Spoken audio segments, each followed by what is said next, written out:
নমস্কার, আমি শ্রীমতী লিলি বিশ্বাস আজ উপস্থিত হয়েছি এই আধ্যাত্মিক ও দিব্য জীবনের চর্চায় স্বামী নিরঞ্জনানন্দ মহারাজের আবির্ভাব তিথি উপলক্ষে তার স্মরণ মনন করবার জন্য। সকল ভক্তমণ্ডলীকে জানাই শ্রদ্ধা, অভিনন্দন ও শুভেচ্ছা। প্রথমে ঠাকুরের প্রণাম মন্ত্র। ওং স্থাপকায় চ ধর্মস্য সর্বধর্মস্বরূপিণে অবতার বরিষ্ঠায় রামকৃষ্ণায় তে নমো নমঃ। জয় ঠাকুর, জয় ঠাকুর, জয় ঠাকুর। শ্রী শ্রী ঠাকুর রামকৃষ্ণ পরমহংসদেবের পার্শ্বদের মধ্যে অন্যতম ছিলেন স্বামী নিরঞ্জনানন্দ মহারাজ। তার সম্বন্ধে ঠাকুর বলতেন যে নিরঞ্জন হল ঈশ্বরকোটি এবং তিনি ছিলেন ঠাকুরের অন্যতম পার্ষদ।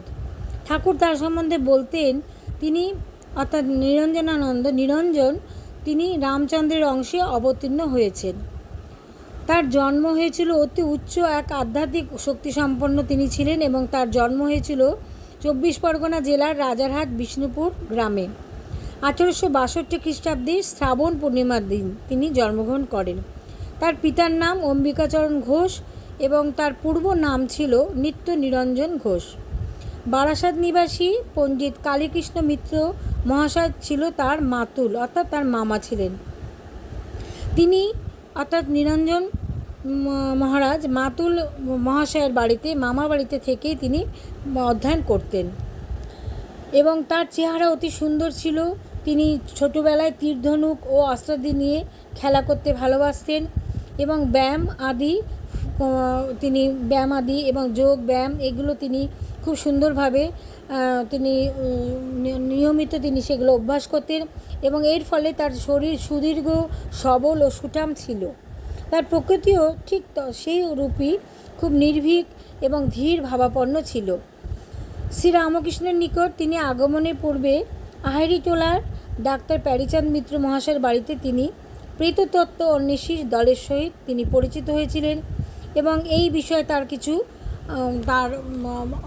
উৎসাহ ছিল এবং তার সেই বিষয়ে তার খুব তিনি এই ব্যাপারে তিনি আলোচনা করতেন, চর্চা করতেন। এই প্রেত অবতরণের মিডিয়াম রূপে তারা নিরঞ্জনকে ব্যবহার করতেন।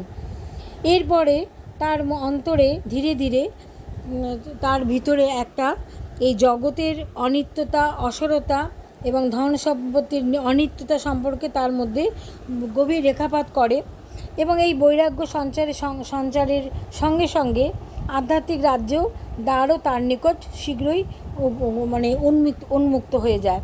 তিনি লোকমুখে শ্রীরামকৃষ্ণের ভগবত প্রেম ও চিত্তাকর্ষক উপদেশের কথা শুনে তাকে দর্শন করতে খুব উদ্গ্রীব হয়ে ওঠেন এবং অচিরেই তিনি দক্ষিণেশ্বর শ্রীরামকৃষ্ণের নিকট উপস্থিত হলেন। নিরঞ্জন মহারাজের বয়স তখন আনুমানিক 18 বছর। সুদীর্ঘ তার শরীরের অবয়ব এবং চোখে মুখে যেন জ্যোতি, সবসময় যেন এক জ্যোতির্ময় ভাব ছিল। শোনা যায় ওই প্রথম দর্শনের দিনে নিরঞ্জন এবং তার বন্ধুরা শ্রীরামকৃষ্ণকে প্রেত অবতরণের মাধ্যম হতে বালকের নয় সরল প্রকৃতির শ্রীরামকৃষ্ণ তাতে সম্মত হন এবং তার চক্রে উপবেশন করেন, কিন্তু একটু পরেই আসন ত্যাগ করে উঠে যান। অর্থাৎ সেখানে উপস্থিত হয়ে ঠাকুরকে দর্শন করতে উপস্থিত হয়ে নিরঞ্জন এবং তার বন্ধুরা ঠাকুরকে ওই যে প্রেত অবতরণের যে মাধ্যম তাতে যোগ দিতে বলেন, ঠাকুরকে মাধ্যম হতে বলেন এবং ঠাকুরও শিশুর মতো বলে ফেলেন যে তিনি সম্মত হয়েছেন, কিন্তু কিছুক্ষণ পরেই তিনি সেই আসন ত্যাগ করেন। এরপরে নিরঞ্জন মহারাজ দক্ষিণেশ্বরে আসেন এবং ঠাকুরের সান্নিধ্য লাভ করেন এবং কথা প্রসঙ্গে ঠাকুর নিরঞ্জনকে বলেছিলেন যে দেখ নিরঞ্জন, ভূত করলে তুই নিজেই ভূত হয়ে যাবি আর ভগবান করলে তুই ভগবান হবি, তোর কাছে কোনটি ভালো? নিরঞ্জন উত্তর দিলেন, তাহলে ভগবানই আমি হওয়াই ভালো। এইরূপে ঠাকুর সেদিন নিরঞ্জনকে তার এই ভুতুরের যে সঙ্গ সেটিকে তিনি ত্যাগ করিয়েছিলেন এবং এরপরে তিনি বলেছিলেন যে দেখ নিরঞ্জন দক্ষিণেশ্বরে যেদিন প্রথম গিয়েছিল সেদিন ঠাকুর তাকে বলেছিলেন, অর্থাৎ নিরঞ্জন মহারাজ যেদিনকে প্রথম দক্ষিণেশ্বরে গিয়েছিলেন তিনি তাকে বলেছিলেন, তুই যদি সংসারী 99টি উপকার করিস আর একটা অপকার করিস তবে লোকে আর তোকে দেখতে পারবে না। অর্থাৎ ঠাকুর বলছেন যে মানুষের জন্য যদি অনেক উপকার করে কিন্তু এই একটা যদি অপকার করে মানুষ কিন্তু তাকে ছেড়ে দেবে না। কিন্তু ঈশ্বরের কাছে তুই যদি 99টা অপরাধ করিস আর একটা মাত্র ভালো কাজ করিস তাহলে তিনি তোর সব অপরাধ মার্জনা করবেন। মানুষের ভালোবাসায় আর ভগবানের ভালোবাসায় এত তফাৎ জানবি। সেই দিন এইভাবে বিভিন্ন রকমের ঠাকুরের কথা বলতে বলতে তিনি এবং ঠাকুর তখন ধীরে ধীরে তাকে কাছে টানতে লাগলেন এবং ক্রমে সে ঠাকুরের অনেক ঘনিষ্ঠ হতে লাগলো এবং অনেক এরপরে ধীরে ধীরে সে ঠাকুরের অন্তরঙ্গ পার্ষদ হয়ে উঠলেন এবং তার জীবনও ধন্য হতে লাগলো। এবং এরপরে তিনি বাড়িতে ফিরে কেবলই ভাবতে লাগলেন যে কবে আবার তিনি ঠাকুরের সঙ্গে তার দেখা হবে। কিন্তু তার গৃহের কিছু অসুবিধা থাকার জন্য তিনি সবসময় যেতে পারতেন না, তিনি আবার ফিরে আসতেন। এইভাবে তিনি ঠাকুরের কাছে ঠাকুরকে দর্শন করতে দক্ষিণেশ্বর যেতেন এবং দীর্ঘক্ষণ ঠাকুরের সঙ্গে তিনি কথা বলতেন। ঠাকুর তাকে বলতেন যে ওরে নিরঞ্জন, তুই দিন যে যায় তুই ভগবান লাভ করবি কবে? দিন যে চলে যায় ভগবানকে লাভ করতে না পারলে কি করে তোর এই জীবন ধন্য হবে? এবং পরের জন্য এই অহেতুক ভালোবাসা, ভগবানের জন্য ভগবানকে ভালোবাসতে শেখ। এবং এইভাবে ঠাকুর তাকে একটু একটু করে তার কাছে টেনে আকর্ষণ করতেন এবং ভগবানের প্রতি ভালোবাসার প্রতিও তিনি আকর্ষণ করতে লাগলেন। এবং নিরঞ্জনের সরলতা ঠাকুরকে প্রথম থেকেই মুগ্ধ করেছিলেন এবং তিনি জানতেন যে কপটতা বা চাকরি বাকরি তার কাছে সে করতে পারবে না, সংসার সে করতে পারবে না।